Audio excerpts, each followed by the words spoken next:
ये एनसीईआरटी का question number ये एनसीईआरटी का पार्ट 2 है। फर्स्ट पार्ट में हम लोग क्वेश्चन नंबर 1 से लेकर क्वेश्चन नंबर 10 तक ऑलरेडी सॉल्यूशन कर चुके हैं, और ये सेकंड पार्ट है जिसमें क्वेश्चन नंबर 11 से लेकर क्वेश्चन नंबर 16 तक आपको सॉल्यूशन किया जाएगा। तो एक पार्ट आपका सेकंड है, और इसमें क्वेश्चन नंबर 11 से लेकर क्वेश्चन नंबर 16 तक इसमें सॉल्यूशन किया जाएगा। तो फर्स्ट क्वेश्चन इस स्लाइड का आपका है क्वेश्चन नंबर 11, और क्वेश्चन नंबर इस फर्स्ट स्लाइड का क्वेश्चन नंबर आपका क्या है 11 है। एक कह रहा है कि a student said the earth moves around the sun, in this contest discuss whether an object kept on earth consider to be at rest. अब यहाँ पर ध्यान रखिएगा, ये रेस्ट और मोशन का कॉन्सेप्ट है। तो सबसे पहले यह देखिए कि रेस्ट कहते हैं किसी, अगर किसी बॉडी का पोजीशन, किसी भी बॉडी का, किसी भी ऑब्जेक्ट का अगर पोजीशन टाइम के साथ नहीं चेंज कर रहा है, अगर टाइम के साथ इसका पोजीशन नहीं चेंज कर रहा है, तो ये बॉडी किस में होगा, रेस्ट में होगा। अगर किसी बॉडी का पोजीशन रेफरेंस पॉइंट के साथ भी अगर नहीं चेंज हो रहा है, किसी भी रेफरेंस पॉइंट के साथ अगर इस बॉडी का पोजीशन चेंज नहीं कर रहा है, फिर भी बॉडी किस में होगा, रेस्ट में होगा। अगर किसी बॉडी का मोशन किसको कहते हैं, तो अगर किसी बॉडी का पोजीशन टाइम के साथ उसका चेंज करे तो उसको क्या बोलेंगे, मोशन करेंगे। अगर किसी बॉडी का पोजीशन रेफरेंस पॉइंट के साथ चेंज कर रहा है तो उसको भी क्या बोलेंगे, मोशन करेंगे। अब यहाँ ध्यान से इसी कॉन्सेप्ट को यहाँ देख लीजिए, हम लोग कहते हैं कि अगर अर्थ के रिस्पेक्ट में अगर किसी बॉडी का पोजीशन चेंज नहीं कर रहा तो उसको क्या बोलेंगे, रेस्ट में है। अगर अर्थ के रिस्पेक्ट में किसी बॉडी का पोजीशन चेंज कर रहा तो उसको क्या कहेंगे, मोशन कहेंगे। तो सिंपल सा कॉन्सेप्ट है कि अगर किसी बॉडी का पोजीशन टाइम के साथ चेंज कर रहा है कि नहीं, टाइम के साथ चेंज नहीं कर रहा है, रेफरेंस पॉइंट के साथ चेंज नहीं कर रहा है, तो उसको बोलेंगे, क्या बोलेंगे, इसको रेस्ट बोलेंगे। अगर किसी बॉडी का पोजीशन टाइम के साथ साथ रेफरेंस पॉइंट के साथ भी चेंज कर रहा है तो उसको क्या बोलेंगे, मोशन कहेंगे। इस क्वेश्चन में देखिए अर्थ है, जो हम लोग पहले से ही जानते हैं कि अर्थ किसके अराउंड घूमता है, सन के अराउंड घूमता है। अर्थ है जो सन के अराउंड चक्कर लगाएगा। ये देखिए इस पास से जाएगा और अर्थ का आपका पास इस तरह से आपको चक्कर लगाएगा, ठीक है। And sun and also rotate in axis, और ये अपने एक्सिस पर क्या करते हैं, रोटेट करते हैं। Therefore, an object kept on earth is also moving with the earth with respect to sun।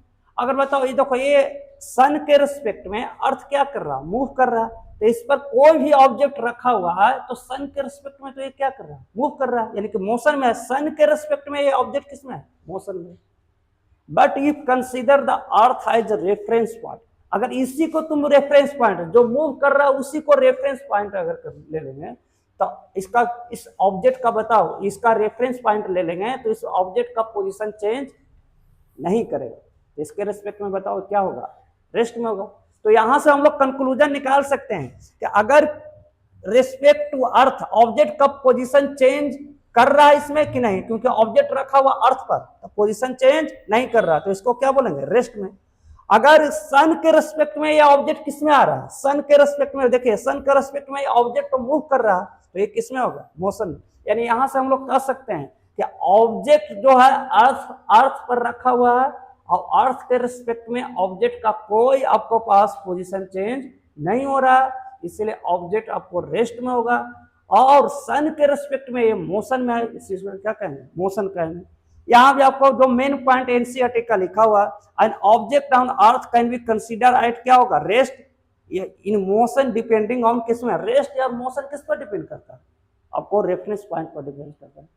तो ये इसका एक्सप्लेनेशन हो गया। तो क्वेश्चन नंबर 11 है। अब हम लोग देखेंगे क्वेश्चन नंबर 12।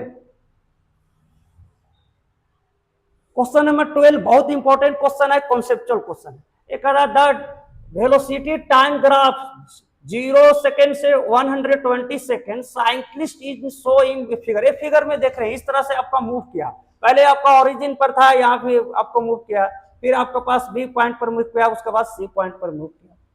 तो ये आपको इस तरह से आपका पास साइक्लिस्ट है जो पाथ फॉलो किया गया। अब हमको पास ये दिमाग लगाना है कि वेलोसिटी टाइम ग्राफ किसको रिप्रेजेंट करता है। यहाँ ध्यान से देखिए, वेलोसिटी एंड टाइम ग्राफ, इसके बीच में जो भी ग्राफ बनेगा किसको रिप्रेजेंट करेगा, एक्सेलरेशन को। ये किसको रिप्रेजेंट करेगा, एक्सेलरेशन। अगर आप ध्यान से सुनिए, ये एक्सेलरेशन को रिप्रेजेंट कर रहा है, लेकिन इसके अंदर जब एरिया कैलकुलेट करेंगे इसके अंदर वेलोसिटी एंड टाइम ग्राफ का, तो किसको रिप्रेजेंट करेगा? डिस्प्लेसमेंट का। इसके अंदर जो एरिया होगा वो क्या बतलाएगा? डिस्प्लेसमेंट बताएगा। ध्यान में कॉन्सेप्ट ये रखिएगा कि अगर वेलोसिटी टाइम ग्राफ दिया हुआ है, उसका स्लोप अगर हम लोग निकालते हैं तो किसको रिप्रेजेंट करेगा? एक्सेलरेशन को रिप्रेजेंट करेगा। अगर इसका एरिया अंडर कर्व, इस कर्व के अंदर एरिया जो ही इंक्लूड हो रहा है, इसको अगर कैलकुलेट करते हैं एरिया को, तो किसको रिप्रेजेंट करेगा? डिस्प्लेसमेंट। किसको रिप्रेजेंट? डिस्प्लेसमेंट। अब हम लोग क्वेश्चन को चलते हैं। एक sided area in difference representing the displacement of the cyclist. अभी भी ग्राफ हम लोग को वही चीज बोलता है कि वेलोसिटी टाइम ग्राफ का जो एरिया है उसके अंदर जो भी एरिया कंसीडर किया जाएगा वो क्या बतलाएगा? डिस्प्लेसमेंट बताएगा। क्लियर है? इसमें दो बताया, while cyclist is moving with constant velocity. अब तुम चेक कर लो इस ग्राफ में कांस्टेंट वेलोसिटी से कौन चल रहा है? कांस्टेंट वेलोसिटी का मतलब एक्सेलरेशन जीरो, जिसका स्लोप आपको क्या होगा? जीरो, यानी पैरेलल टू हॉरिजॉन्टल एक्सिस। यहां देखो, यहां ए से बी गया, ये कांस्टेंट वेलोसिटी है। ये कौन सा वेलोसिटी है? कांस्टेंट है।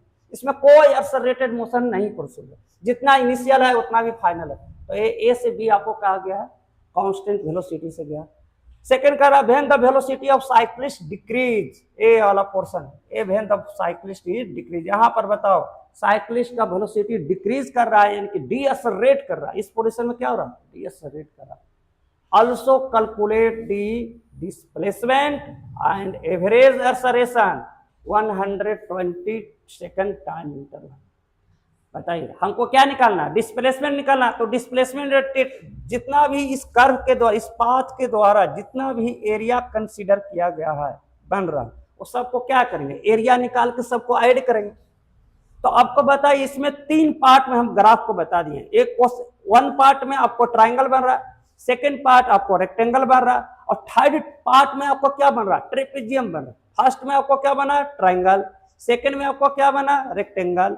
और थर्ड एरिया जो रिप्रेजेंट कर रहा है किसको कर रहा है? ट्रेपेजियम। फर्स्ट में ध्यान से देखिए, बॉडी क्या कर रहा है? इसका वेलोसिटी धीरे धीरे इंक्रीज हो रहा है, तो इसको कहेंगे एक्सेलरेटिंग। इसको मैं बताओ वेलोसिटी क्या है? कांस्टेंट है, इसको कहा है कांस्टेंट वेलोसिटी। रेक्टेंगल को रिप्रेजेंट करें। ट्रेपेजियम में बताओ वेलोसिटी क्या कर रहा है? डिक्रीज कर रहा है। तो हम लोग को निकालना है टोटल डिस्प्लेसमेंट। भाई टोटल डिस्प्लेसमेंट में area under first, area under second plus area under third. First में बताओ कौन सा? ट्रायंगल है। ट्रायंगल का बताओ एरिया का फॉर्मूला क्या होता है? ट्रायंगल का एरिया का फॉर्मूला आपको आप लोग जानते हैं, half into base into height होता है। अब बताओ बेस कितना है? ये ध्यान से देखो, ये बेस कितना है? तो आपके पास बेस आपको मालूम है कि इसका पास हाफ इंटू कितना होगा? बेस 20 है। हाइट कितना हो गया? 3। हाइट है आपके पास कितना? 3। ये हाइट आपका क्या? 3 है। इसको कैलकुलेशन करिएगा तो आपको कितना मीटर आ गया? 30 मीटर। तो ये फर्स्ट का निकल गया। फिर सेकेंड पार्ट में आपको क्या बनना है? रेक्टेंगल। और रेक्टेंगल का एरिया बताइए क्या होता है? Length into breadth. अब बताओ लेंथ इसका कितना दिया हुआ? 20 से 100 के बीच इसका बताइए। ए वाला 20 से 100 के बीच कितना डिस्टेंस हो? तो आपको पता है कि इसका लेंथ हो गया 80 होगा ना। अरे यहां तक 20 था, यहां तक 20 है, और यहां तक क्या है? 100 है। तो बताइए कितना का गैप हुआ? 80 का गैप हुआ। तो लेंथ हो गया 80। अभी भी बताओ हाइट कितना है? हाइट 3 है। हाइट कितना है? 3। तो यहाँ 3 रखती है। तो आप कैलकुलेट करिएगा तो कितना मीटर आएगा? 240 मीटर। तो यहाँ भी देखिए कैलकुलेट किया गया है, सब लिख दिए। यहाँ देखिए थर्ड पोर्शन का एरिया निकालिए। थर्ड पोर्शन में क्या बन रहा है? अब ध्यान से देखिए, थर्ड पोर्शन में बन रहा है ट्रेपेजियम। और ट्रेपेजियम का एरिया क्या होता है? हाफ इंटू पैरेलल साइड का सम। तो हाफ इंटू पैरेलल साइड का सम होगा, इंटू क्या होगा? हाइट होगा। हाफ पैरेलल साइड कौन कौन सा साइड है? ए और ए है ना। तो बताओ ये वाला लेंथ कितना? 3। और ये किसको रिप्रेजेंट कर रहा है? ये 2 को रिप्रेजेंट कर रहा है। किसको रिप्रेजेंट कर रहा है? 2 को। तो हाइट हो गया पैरेलल साइड 3 प्लस 2। हाइट बताओ, हाइट में ए वाला इंटरवल बताओ कितना क्या गैप है? तो 20 का गैप है। अब इसको बेसिक कैलकुलेशन कर रहा हो, आंसर आ जाएगा हाफ इंटू 5 इंटू 20। तो एक कैंसिल हो गया 10 से। बताइए कितना मीटर आ गया? 50 मीटर है। तो आपको 3 पोर्शन का साइडेड एरिया है। इसमें कितना portion sided area? 3। First, second, third. First का एरिया है 30 मीटर, सेकंड का एरिया है 240 मीटर, थर्ड का एरिया 50 मीटर। टोटल ये सब तीनों डिस्प्लेसमेंट है। टोटल डिस्प्लेसमेंट क्या होगा? तो तीनों का ऐड कर देंगे, 30 प्लस 240 प्लस 50, आपका कितना होगा? 320 मीटर। तो ये आपका टोटल डिस्प्लेसमेंट निकल गया। एक सवाल में और चीज आपको दिया हो, एवरेज अर्सरेशन इन 120 टाइम इंटरवल में एवरेज अर्सरेशन आपको निकालना। एवरेज अर्सरेशन का फॉर्मूला सेम होता है, आपका क्या होगा? तो ये आपका होपली होगा एवरेज ऑपरेशन अर्सरेशन का। तो इसको देखते हैं आगे, अगला स्लाइड में एक क्वेश्चन का स्लाइड ले लेते हैं आगे, उसके बाद देखते हैं। एवरेज अर्सरेशन का हो गया चेंज इन वेलोसिटी अपॉन क्या होता है? टाइम। यही फॉर्मूला एवरेज अर्सरेशन का। अब यहाँ पर देखना है कि इनिशियल वेलोसिटी और फाइनल वेलोसिटी क्या दिया हुआ है। अब यहाँ पर तू चेक करो, इनिशियल वेलोसिटी कहाँ से स्टार्ट किया है? एवरेज निकले, 0 से स्टार्ट किया। ये वेलोसिटी कहाँ से स्टार्ट किया है? 0 से। तो इनिशियल वेलोसिटी 0 है। फाइनल वेलोसिटी यहाँ तक के बताओ ये कितना है? तो 2 मीटर पर सेकंड है ना। इसको कितना है? 2 मीटर पर सेकंड। तो इनिशियल आपको 0 हो गया, फाइनल कितना होगा? 2 मीटर पर सेकंड। टाइम कितना दिया हुआ? इससे आपको निकला इनिशियल वेलोसिटी आपको इस ग्राफ में 0 मीटर पर सेकंड दिया है, फाइनल वेलोसिटी आपको दिया हुआ 2 मीटर पर सेकंड और टाइम 120 सेकंड है। तो बताइए एवरेज एक्सेलरेशन का फॉर्मूला ये होगा, तो बताइए इसका क्या हो जाएगा? इसको देखिए, फाइनल वेलोसिटी 2 हो गया, 0 और 120, तो आपको आ गया 2/120 यानी कि 160 मीटर पर सेकेंड स्क्वायर। ये आपका एवरेज एक्सेलरेशन हो गया, है ना। आप देख लीजिए इसमें एवरेज एक्सेलरेशन, यहाँ पर आपको कैलकुलेशन किया हुआ, ये आंसर भी आपके पास है। तो यहाँ पर आपको कंक्लूजन ये लगा, टोटल डिस्प्लेसमेंट जो होगा 320 मीटर और एवरेज एक्सेलरेशन आ गया 1/60 यानी कि आपको होगा 0.167 मीटर पर सेकंड स्क्वायर। अब ध्यान से सुनिए, इसको में मेन कॉन्सेप्ट ये है कि वेलोसिटी टाइम ग्राफ का अगर एरिया निकालेंगे तो किसको रिप्रेजेंट करेगा? डिस्प्लेसमेंट को रिप्रेजेंट करेगा। तो एक क्वेश्चन नंबर 12 था। अब देखेंगे हम लोग क्वेश्चन नंबर 30। इसमें एनसीईआरटी बहुत अच्छे से इस बार कॉन्सेप्चुअल क्वेश्चन है, इसलिए हम सोल्व करके आप लोग को देंगे। क्वेश्चन नंबर 13 में देखिए, क्वेश्चन नंबर 13 में कहता है एक girl is preparing her fast marathon bye running on a straight road. She UZ a smart watch to calculate the running speed and different interval. The graph figure है 4.31, इसी figure को बोला जा रहा है। Depict her velocity versus time, estimate the running distance based on the graph, यानी कि distance निकलना। अब बताइए कॉन्सेप्ट अभी भी बताएं कि वेलोसिटी टाइम ग्राफ है तो डिस्टेंस कौन बताएगा? अरे डिस्टेंस या डिस्प्लेसमेंट कौन बताता है? इसका एरिया बताता है। अब ये करा डिस्टेंस ट्रेवल किसके अंदर निकलेगा? Area under velocity and time graph का निकलेगा। अब इस ग्राफ के द्वारा से हमको देखें तो ग्राफ में आपको पास 6 टाइप का आपका ग्राफ यहाँ पर बन रहा है, 6 साइडेड एरिया बन रहा है, और साइडेड एरिया को पूरा का कैलकुलेट करके एक साथ जोड़ देंगे तो कौन सा रह जाएगा? एक ग्राफ को आपको क्लियरली आपको पास एक्सप्लेन नहीं किया गया है इस एनसीईआरटी में, तो हम इसको एक्सप्लेन कर रहे हैं। अब यहाँ से मान ले इसको मैं अप्रोक्सीमेट हम इसको मैं ग्राफ पर रीड करके लिखे कि 0 से 1 आवर में वेलोसिटी कितना रखा? कांस्टेंट वेलोसिटी रखा, और कितना है? 7 kilometre per hour. 1 to 2 hour में वेलोसिटी कितना रखा गया है? वेलोसिटी इंक्रीज है, 7 टू कहां पर है? 7 से आ गया 7.5, इसको हमें बताया गया। हालांकि ग्राफ ऊपर थोड़ा सा है, इसको ग्राफ को स्लाइड किया गया है। तो आपका पास 7 to 7.5 किलोमीटर है। 2 to 3 आवर वेलोसिटी आपका पास कितना है? कांस्टेंट हो गया 7.5 किलोमीटर। 3 to 4 आवर आपका पास है 7.5 से 7 किलोमीटर है, और ये 4 to 5 आवर डिक्रीज है, वेलोसिटी डिक्रीज किया है, और यही में लास्ट में वेलोसिटी दिया। तो हम लोग क्या करेंगे कि 6 का एरिया प्रत्येक पार्ट में निकाल के इसको ऐड करेंगे। तो पहला में रेक्टेंगल वाला, तो रेक्टेंगल का एरिया क्या होता है? Length into breadth. लेंथ आपके पास आपको 1 दिला है, सॉरी हाँ लेंथ 1 दिला है, और ये हाइट कितना दिला? 7, तो इसको कर दो तो 7 आ गया। ट्रेपेजियम का आपको जानते हैं कि पैरेलल साइड का सम करते हैं, तो इसको सम कर लो पैरेलल साइड का, एक का 7 एक का 7.5, क्योंकि ये 7.5 पर आता है। ये ग्राफ थोड़ा सा नीचे होगा, इस तरह से होगा, अच्छा देख लीजिएगा आपका कुछ। ये 7.5 है तो इसको ये होगा 7.5, और उसका हाइट कितना है? इंटरवल 1 है तो 1 कर लीजिए। उसी तरह से रेक्टेंगल है तो रेक्टेंगल का भी निकल जाएगा 7 to 7.5। उसके बाद ट्रेपेजियम है, ट्रेपेजियम का भी उस तरह से कैलकुलेट कर दीजिए। फिर ट्रेपेजियम है, इसको मैं 4 में, तो ट्रेपेजियम कैलकुलेशन कर रहे 5 है।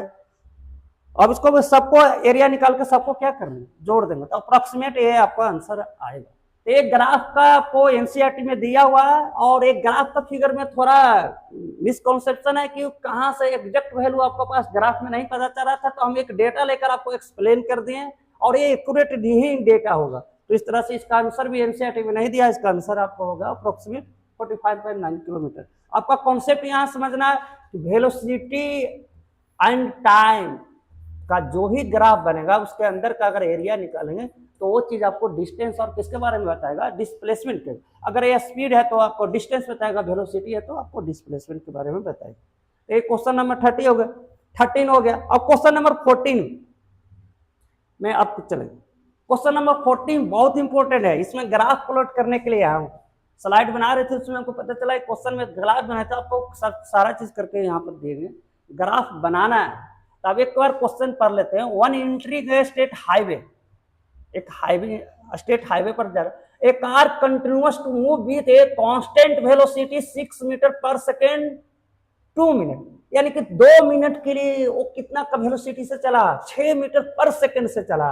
आपको वेलोसिटी चलना था, वेलोसिटी टाइम का ग्राफ बनाना है, वेलोसिटी एंड टाइम का ग्राफ बनाना है। तो यहाँ पर हम प्लॉट कर दिए, ये ओरिजिन कंसीडर कर लिए हैं, इसका 2 यूनिट का कंपैरिजन, 2 यूनिट का आपको पास बीच में गैप लेकर अब बाई एक्सिस ले लें, इसमें वेलोसिटी आपको लिखा गया, वेलोसिटी मीटर पर सेकंड में लिखे, और ये आपको टाइम है। अब ये कह रहा है कि 6 मीटर पर सेकंड, यानी कि यहां से कितना सेकंड, कितना मिनट के गया, 2 मिनट। मिनट को हम लोग किसमें कन्वर्ट कर गए, इनिशियल देखो constant velocity 6 metre per second है, 2 मिनट में कितना सेकंड होगा, 120 सेकंड होगा। तो 120 सेकंड के लिए ये कांस्टेंट है, कांस्टेंट होगा, इसका मतलब इसका स्लोप क्या होगा, 0 होगा, यानी कि पैरेलल टू टाइम का एक्सिस कह रहा हूं। तो ये 6 मीटर पर सेकंड आपको पास यहां से यहां तक कांस्टेंट था। आगे पढ़िए, then accelerate a constant acceleration 1 metre per second. अब यहां से कह रहा है कि इसका एक्सेलरेशन दिया हुआ कितना मीटर मिले, 1 मीटर। एक्सेलरेशन यहां दिया हुआ है 1 मीटर पर सेकंड से एक्सेलरेट किया, यानी वेलोसिटी बढ़ा है। तो आपको बोला यहां तक क्लियर है। Find the displacement of the car in state in highway, 2 minute 6 second. 2 minute में यहां तक आया, 6 सेकंड में ये वाला गैप हो गया जी, 6 सेकंड में, है ना। तो ग्राफ निकालना, इसको कह रहा डिस्प्लेसमेंट निकालना। अभी बताइए पूरा का एरिया निकाल लेंगे, फर्स्ट का एरिया और सेकंड का एरिया निकालेंगे, तो 126 सेकंड का कितना डिस्प्लेसमेंट हुआ, जो आ गया। तो हम लोग तो पिछले स्लाइड से जानते हैं कि वेलोसिटी टाइम ग्राफ का जो एरिया होगा वही आपको रिप्रेजेंट करेगा, किसको रिप्रेजेंट करेगा, डिस्प्लेसमेंट को रिप्रेजेंट करेगा। तो यहाँ पर हमको पास पहले इनिशियल वेलोसिटी आपको क्या दिया हुआ, कॉन्स्ट लिख लीजिए। ये बताओ कांस्टेंट वेलोसिटी कितना देता है, 6 मीटर पर सेकंड, यानी यहाँ दिया हुआ था, क्या दिया हुआ था, वेलोसिटी दिया हुआ था 6 मीटर पर सेकंड, ये कांस्टेंट है। टाइम कितना दिया हुआ था, 120 सेकंड था। तो ग्राफ तो यहां से यहां बन गया, ठीक है। उसके बाद बॉडी एक्सेलरेट किया, एक्सेलरेशन कितना दिया, 1 metre per second, second square acceleration का यूनिट होता है। तो एक्सेलरेट करके गया यहां तक। अब कहेंगे कि सर फाइनल वेलोसिटी कितना होगा, तो फाइनल वेलोसिटी हम लोग कैलकुलेट करेंगे, और उसको कैलकुलेट करने के लिए कितना होगा, क्योंकि आपको जो एक्सेलरेट किया कितना मिनट के लिए किया, एक्सेलरेट कितना टाइम के लिए किया, 6 सेकंड के लिए किया, एक्सेलरेशन कितना सेकंड के लिए किया, 2 मिनट 6 सेकंड, यानी 126 सेकंड। तो आपको पास 6 सेकंड के नहीं किया, यहाँ देखो यहाँ लिखा एक्सेलरेशन 1 मीटर पर सेकंड और 6 मीटर पर सेकंड। तो एक्सेलरेशन आपको पास टाइम टेकन जो होगा एक्सेलरेशन के लिए वो कितना आपको हो गया, 6 सेकंड। फाइनल वेलोसिटी यानी फर्स्ट यू प्लस क्या होता है 8। फाइनल वेलोसिटी आपको निकालना, इनिशियल आपके पास हो जाएगा कितना था, 6, इनिशियल 6, क्योंकि इनिशियल वेलोसिटी आपके पास यही है जो चल रहा था, जिस वेलोसिटी उसी को इनिशियल वेलोसिटी कहते हैं। तो ये आपका 6 आ गया। अब एक्सेलरेशन कितना है 1, और टाइम आपके पास बता लीजिए कितना दिला है, तो 6 सेकंड दिला है, तो वेलोसिटी कितना आ जाएगा, 12 मीटर पर सेकंड। तो फाइनल वेलोसिटी यहाँ का कितना होगा, 12 मीटर पर सेकंड। समझ में आ गया। अब हम लोग को पता है कि हमको निकालना है डिस्प्लेसमेंट। तो डिस्प्लेसमेंट निकालने के लिए पहले फर्स्ट वाला का एरिया निकालो। तो फर्स्ट वाला का एरिया बताओ, इसका ये वाला बताओ कितना है, लेंथ, एक रेक्टेंगल बना है, तो रेक्टेंगल ये बना है, यहाँ पर लिखा हुआ। तो रेक्टेंगल का बताओ लेंथ कितना दिया हुआ, 120 है ना। अब बताओ हाइट कितना दिया हो, 6 मल्टीप्लाई करो 720 मीटर, जब फास्ट का निकल गया, इसके अंदर कितना चला, 720 मीटर का डिस्प्लेसमेंट इसमें हुआ। अब सेकंड पार्ट बताओ ये क्या बन रहा है, सेकंड पार्ट आप बताओ ये क्या बन रहा है, कहेंगे सर सेकंड पार्ट इसमें तो आपका ट्रेपेजियम बन रहा है, और ट्रेपेजियम का होता है sum half into sum of parallel side, तो बताओ इसको मैं कर लो, half into sum of parallel side, sum of parallel side ये वाला लेंथ आपके पास कितना, यहां से है बताओ 6, और ये बताओ कितना आ गया 12, तो 6 प्लस 12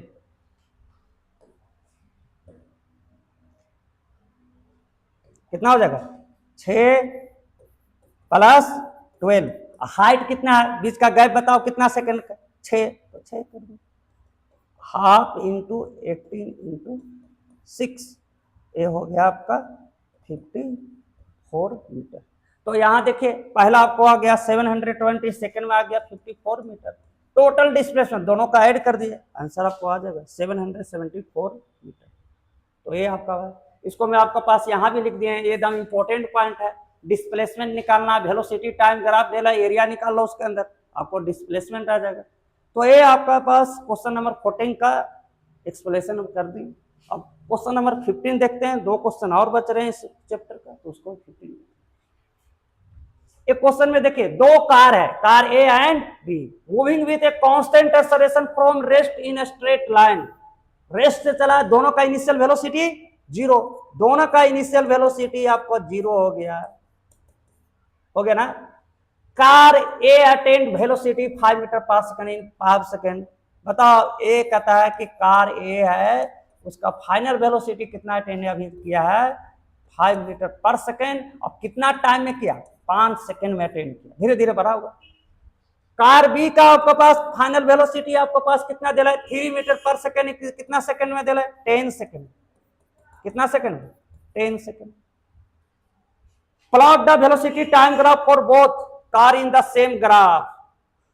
अच्छा, ग्राफ निकालना है हमको पहले से पता है, वेलोसिटी टाइम ग्राफ किसको रिप्रेजेंट करता है, slope, velocity of time graph किसको रिप्रेजेंट करेगा, एक्सेलरेशन को रिप्रेजेंट करेगा, किसको रिप्रेजेंट करेगा, एक्सेलरेशन करेगा ना। तो यहाँ दोनों का हम एक्सेलरेशन निकाल लेते हैं, एक्सेलरेशन का फॉर्मूला होता है change in velocity upon time.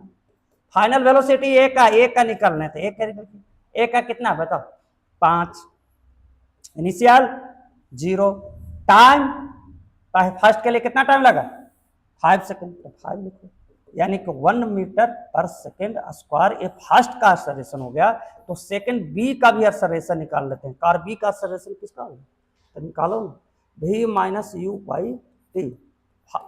Final velocity 3 metre per second, initial velocity 0, time 10, यानी कि 3/10, यानी कि 0.3 मीटर पर सेकंड। यहाँ 1 मीटर पर सेकंड आ रहा है, यहाँ कितना आ रहा है 0.3, दोनों में ज्यादा किसका एक्सेलरेशन है, फर्स्ट का ज्यादा, क्योंकि 1 है, इसका 0.3 है, इसलिए इसका ग्राफ जो बनेगा ऊपर में किसका बनेगा ए का, और नीचे में किसका बनेगा बी का, क्योंकि इसका वेलोसिटी एक्सेलरेशन क्या है ज्यादा है ना। तो आपको इसको मैं अगला ग्राफ में करते हैं, इसको मैं यहां तक समझ में आ गया। अब ये देखो आगे नेक्स्ट, इसको मैं इस चीज को हम एक्सप्लेन कर दें कि फर्स्ट में ए आ गया, सेकंड में आपको आ गया एक्सेलरेशन, ठीक है। आपको ग्राफ बनाना है, ग्राफ तो ऐसे ही बन गया हम लोग का कॉन्सेप्चुअल से, लेकिन एग्जैक्ट ग्राफ बनाना है तो थोड़ा आपको कैलकुलेशन है, क्योंकि ग्राफ में आपको एक्स कोऑर्डिनेट एंड क्या चाहिए, वाई कोऑर्डिनेट का आपके पास चाहिए कि एक्स कोऑर्डिनेट और वाई कोऑर्डिनेट कितना होगा, यानी एक्स वाई चाहिए। अब यहाँ तो देखो हम लोग टाइम को, एक टाइम और वेलोसिटी का ग्राफ बना रहे हैं, तो एक्स एक्सिस हम कुछ जूम करेंगे, उसके अनुसार वाई एक्सिस लेंगे तो आपको एग्जैक्ट ग्राफ बनेगा। तो इसलिए हम इक्वेशन लेते हैं v बराबर यू प्लस क्या होता है फाइनल 80 होता है ना। अब बताओ u का वैल्यू इनिशियल वेलोसिटी दोनों के लिए 0 है, ए के लिए निकाल रहा था 0 हो गया, एक्सेलरेशन एक का फर्स्ट आया, और टाइम को हम टी मानते हैं क्योंकि टाइम का वैल्यू अलग अलग पुट करेंगे तो अलग अलग आपका बाई में वेलोसिटी को भी रिप्रेजेंट करेगा, यानी कि v बराबर टी आ गया।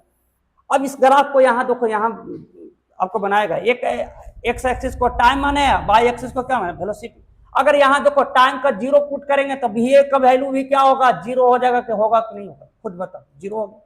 टाइम बराबर, क्योंकि दोनों सेम है, अगर v बराबर ए हो गया, अगर यहाँ पर देखो टाइम बराबर 1 लेंगे तो v हो गया, टाइम बराबर अगर v 2 लेंगे तो आपके पास वेलोसिटी भी क्या होगा 2, यानी कि 0, जो भी टाइम कंसिडर यहाँ करेंगे एक्स एक्सिस पर वही यहाँ पर वेलोसिटी आएगा। तो यहाँ पर हम मान लें कि 12 तक इंटरवल ले लिए, यहाँ से देखो 2 4 6 7, इसका भी ग्राफ है, देखो बताओ 1 पर क्या था 1 था, 2 पर क्या था 2 था, 3 पर क्या था 3 था। तो इस तरह से इसका ग्राफ यहाँ पर ये प्लॉट किया गया है, पॉइंट दे देते, ठीक है।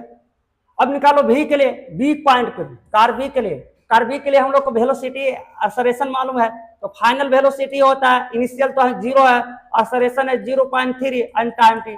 यहाँ टाइम का वैल्यू अपना पुट करो, तो पहले 0 पुट करेगा तब वेलोसिटी कितना आ जाएगा, इसको टाइम 0 पुट करेंगे, 0 देखो टाइम 0 पुट किया तो भी 0 हो गया, टाइम 2 पुट करेंगे तो 2 से मल्टीप्लाई होगा 0.3, तो कितना होगा 0.3 इंटू 2 तो कितना होगा 6। इसको मैं बताओ, इसको 4 से मल्टीप्लाई करो 0.3 का, 4 इंटू 0.3, इसको भी आपका आ गया 6 इंटू 0.3, तो ये आपको पॉइंट आ जाता है। ये देखो ये ग्राफ का आपके पास विशेष आएगा, क्योंकि 2 पॉइंट पर 2 पर आपके पास कितना था 0.6 था, इस तरह से इसका पॉइंट आएगा, ये पॉइंट आपका यहाँ पर प्लॉट होगा, तो ये ग्राफ आपके पास यहाँ बन गया।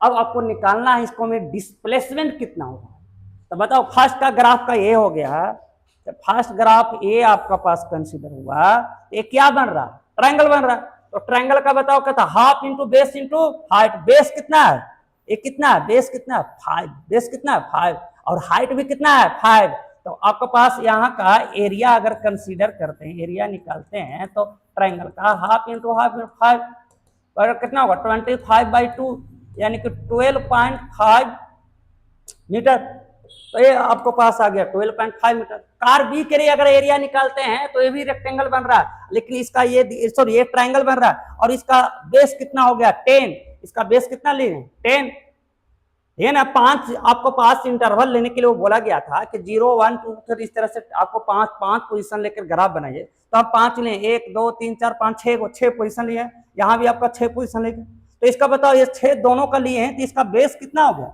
10, बेस कितना हो गया 10, और ये बताओ ये कितना है, ये आपका पास हो गया आपका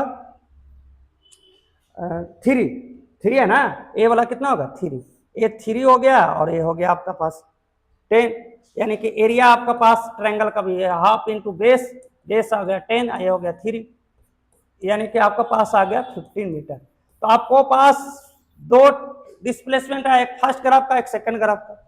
और बताओ फर्स्ट ग्राफ का आया 12.5 मीटर और सेकंड ग्राफ का आया कितना 15 मीटर, यानी कि एक कितना डिस्प्लेसमेंट किया, कार ए कितना डिस्प्लेसमेंट किया 12.5 मीटर, और कार बी कितना डिस्प्लेसमेंट किया 15 मीटर। कार ए कितना टाइम इंटरवल में चला 0 से 5 सेकंड, और ये कितना में चला 0 से 10 सेकंड, ऑलरेडी ये मेंशन किया हुआ क्वेश्चन में, आप देख सकते हैं ये आपको मेंशन किया हुआ, ये 10 सेकंड के लिए चला, ये कितना सेकंड के लिए 5 सेकंड, तो ये दोनों का ग्राफ का एक्सप्लेनेशन हो गया। अब क्वेश्चन नंबर 15 भी हो गया, क्वेश्चन नंबर अब चलते हैं लास्ट 16 क्वेश्चन, और ये आपका लास्ट क्वेश्चन है, और ये आसान क्वेश्चन है कंपैरिजन टू अर्लियर क्वेश्चन से, यानी प्रीवियस क्वेश्चन से। तो ये आपका लास्ट क्वेश्चन है, आप लोग को एक सजेशन देना चाहता हूं कि चैनल को सब्सक्राइब कर लो, क्योंकि इस तरह का एक्सप्लेनेशन आपको नहीं मिलेगा, और इस पर एनसीईआरटी इसलिए नहीं सोल्व कराते हैं लोग, क्योंकि एनसीईआरटी में question to question conceptual very करते हैं, तो यहाँ पर आपको एक एडवांस लेवल का कॉन्सेप्चुअल लेवल का आपका पास एक्सप्लेनेशन मिलेगा, और इसको सब्सक्राइब कर लीजिए। अब डेली इस पर आपके पास एनसीईआरटी का और जो भी आपका पास अपडेशन है उस सबका सोल्व करके दिया जाएगा, तो आप यहाँ सब्सक्राइब कर लीजिए, और इसके से आपको नोटिफिकेशन मिलते रहेगा, और इस चैनल को थोड़ा इन्हांस करिए, आपको फ्री ऑफ कॉस्ट पढ़ाया जाएगा, इस पर कोई आपको पास यहाँ पर कोई इस तरह से डिमोटिवेट और इस तरह से कुछ नहीं किया जाएगा, यहाँ पर आपके पास करियर का सवाल है तो आप कर लीजिए, और अच्छे कंटेंट यहाँ दिया जाएगा। कंटेंट बहुत इंपॉर्टेंट है, क्योंकि हम लोग अच्छे से पढ़ाई किए हैं, बीटेक किए हैं, एमबीए किए हैं, तभी आपका पास प्रोफेशनल का एक्सप्लेनेशन आपके पास मिल रहे हैं, और एक कॉन्सेप्चुअल है, तो हम लोग को आपको पास सब्सक्राइब कर लेना चाहिए फ्री पर। अब चलिए क्वेश्चन नंबर 16 है, इसमें आप कर रहा है कि एक क्लॉक है, इसमें 6 PM टू 730 pm, यानी कितना टाइम हो गया, गैप कितना का हो गया, 1.5 घंटा का। Consider a minutes and by the clock during the interval. आपका पहला डिस्टेंस ट्रेवल निकलना, डिस्प्लेसमेंट निकलना, स्पीड निकलना, वेलोसिटी निकलना। बहुत अच्छा सवाल है, लेकिन घर क्लॉक पर ही दिया हुआ। हम लोग का स्टार्टिंग टाइम कितना था, 6 pm। इन टाइम कितना है, 4:30 पे। तो बताओ टाइम इंटरवल कितना मिनट है, 90 मिनट का। और हम लोग को एक रोटेशन पूरा करने में मिनट हैंड को कितना घंटा, 1 घंटा लगता है। कितना घंटा लगता है, 1 घंटा लगता है ना। तो बताओ 90 मिनट में कितना रिवॉल्यूशन, यानी एक चक्कर लगाने में 1 घंटा। 1 रिवॉल्यूशन में कितना चक्कर, एक चक्कर लगाने में उसको 1 आवर लगता है, यानी कि कितना मिनट, 60 मिनट, है ना। अब बताओ 90 मिनट में बताओ कितना होगा, तो कहेंगे 1.5 रिवॉल्यूशन होगा। तो आपको यहां पर आपको पास कितना रिवॉल्यूशन होगा, 1.5 होगा, यानी 1.5 चक्कर लगाएगा। एक चक्कर अगर कोई बॉडी पूरा करेगा, एक चक्कर अगर लगाएगा यहां से सर्कुलर पाथ पर, एक रोटेशन पूरा करता है, तो सर्कल का सरकमफ्रेंस होता है 2πr। तो एक चक्कर में चलेगा कितना distance, 2πr, and again half चक्कर लगाया तो कितना चला, πr चला, यानी टोटल कितना हो गया, 3πr। ये डिस्टेंस चला। तो यहाँ पर आपके पास वैल्यू दिया हुआ, आर का वैल्यू आपके पास कितना दिया हुआ, 7 क्यों दिया हुआ, क्योंकि आपके पास ये मिनट हैंड का लेंथ दिया हुआ 7। तो ये आपका हो गया रेडियस। अब यहाँ देखो 2πr, तो 2 इंटू ये आपका कैलकुलेशन करेंगे तो कितना सेंटीमीटर, 24 सेंटीमीटर आ गया। इसको मैं कैलकुलेशन कर दिया, 3 इंटू 22/7 इंटू आर का वैल्यू कितना है जी, 7। तो पहला का आंसर आ गया 66 सेंटीमीटर। तो ये आपको पास एक कंप्लीट रिवॉल्यूशन हुआ, एक half revolution. Complete revolution 44 centimetre चला, एंड हाफ में और चला कितना, 22। तो कितना होगा, 66। ये फर्स्ट का सोल्यूशन हो गया। डिस्टेंस कितना चला, 66। डिस्प्लेसमेंट निकालना बहुत आसान है, यहां से चला और हाफ रिवॉल्यूशन कहेगा तो इसके जस्ट अपोजिट आएगा, यानी ए से चलकर कहां तक आएगा, यहां तक। ये बताओ शॉर्टेज डिस्टेंस, डिस्प्लेसमेंट क्या होता है, शॉर्टेज डिस्टेंस। तो यही आपका पास क्या हो जाएगा, शॉर्टेज डिस्टेंस होगा ना। अरे कोई दिक्कत नहीं है, ये शॉर्टेज डिस्टेंस होगा ना, डायमीटर जी। बताओ डायमीटर है, यानी कि रेडियस का दोगुना कर दो, 14 सेंटीमीटर। स्पीड निकालना है तो बताओ डिस्टेंस कंसीडर करेगा कि डिस्प्लेसमेंट कंसीडर करेगा, तो डिस्टेंस कंसीडर करेंगे। तो डिस्टेंस कितना आया भाई, टोटल डिस्टेंस कितना ट्रेवल किया है, 66। कितना टाइम लगा, 1.5 घंटा। 1.5 घंटे में कितना मिनट, 90 मिनट। तो इसको कैलकुलेशन कर दीजिए और यही आपका पास आंसर वहां पर दिया जा रहा है। ठीक है, इसको मिनट में कर। वेलोसिटी निकालना है, एवरेज वेलोसिटी क्या होता है, total displacement by total time. Displacement कितना हुआ, 14। टाइम कितना लगा, अभी भी 90 मीटर चला, 90 मिनट का टाइम टेकन लगा। तो 40/90 यानी कि 7 जो भी आएगा 45, इसको कैलकुलेशन। तो ये आपका पास ये आंसर होगा। I hope that you are already सब कुछ चीज को अच्छी तरह से समझ चुके होंगे। तो ये मेरा चैनल है, इसको सब्सक्राइब कर लीजिए। और ये पूरा कंप्लीट वीडियो आपका बन गया, यानी कि एनसीईआरटी का पूरा चैप्टर 4 का describing of motion around us, यानी इस चैप्टर का पूरा क्वेश्चन नंबर 1 से क्वेश्चन नंबर 16 तक 2 पार्ट में कंप्लीट सॉल्यूशन किया गया, और एक कंप्लीट सॉल्यूशन आपके पास है। तो यहाँ पर 2 पार्ट है। पार्ट फर्स्ट में क्वेश्चन नंबर 1 से 10 तक गया, और पार्ट सेकंड में क्वेश्चन नंबर 11 से क्वेश्चन नंबर 16 तक किया गया। तो दोनों पार्ट आपके लिए इंपॉर्टेंट है। पार्ट 1 भी इंपॉर्टेंट है, पार्ट सेकंड भी इंपॉर्टेंट है। अब सोच रहो कि बताओ फिर एनसीईआरटी का कॉन्सेप्चुअल सॉल्यूशन आपको देख कर रही है। अब चैनल को नहीं सब्सक्राइब करोगे तो आप ही लोग का नुकसान होगा। चैनल को सब्सक्राइब करिए, और ये पूरा आपका इनोवेटिव वीडियो है। बाद में कुछ रेक्टिफाई किया जाएगा, क्योंकि ऑनलाइन पढ़ाना ऑफलाइन में बहुत आकाश जमीन का अंतर होता है। ऑनलाइन और ऑफलाइन में बच्चे से फेशियल एक्सप्रेशन से हम लोग को पता चल जाता है कि बच्चे का ये डिमांड हो रहा है, उसके अनुसार हम लोग एक्सप्लेन करते हैं। और ये मेरा टीचिंग एक्सपीरियंस 9 से 10 वर्ष का है, यानी कि इसमें रह चुके हैं, तो इसको हम लोग को फेशियल से पकड़ लेते हैं। लेकिन यहाँ पर ऑनलाइन में आप लोग का कमेंट इंपॉर्टेंट रहेगा कि क्या मोटिवेशन, अगर कुछ कंसीडर आपको लगता है कि इस चैनल को इन्हांस करने के लिए कोई वैल्यूएबल अगर आपका पास कंटेंट है या कमेंट करना चाहते हैं तो कर सकते हैं। Thank you. तो आपका ये क्लास मेरे हिसाब से तो बहुत अच्छा